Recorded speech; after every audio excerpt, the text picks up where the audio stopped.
Welcome to the Tech Egg. Don't get scrambled. Enjoy the video. Hello everyone. In this video, I will explain how to remove your Vega helmet visor. This process is quite straightforward and typically requires no special tools, making it easy to clean or replace your visor. First, ensure your helmet is placed securely on a stable, flat surface. Understanding the simple release mechanism on each side will make this task quick and hassle-free. Let's get started with the first step. To begin, fully open your helmet visor, pushing it all the way up until it clicks into its highest position.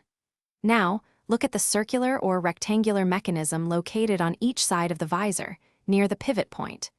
You will find a small button, lever, or tab integrated into these mechanisms.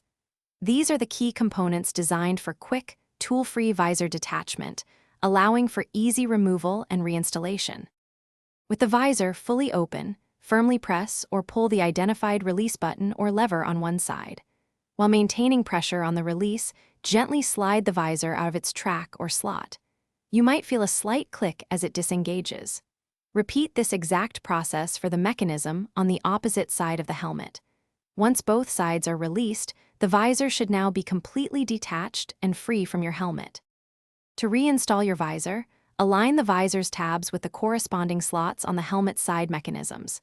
It's often easiest to insert the top tab first, then gently push the bottom into place until you hear a click. Repeat this for the other side, ensuring both mechanisms are securely engaged. Finally, close and open the visor several times to confirm it moves smoothly and locks properly, ensuring a safe and secure fit for your next ride. Thanks for watching. Consider subscribing if I helped unscramble your problems.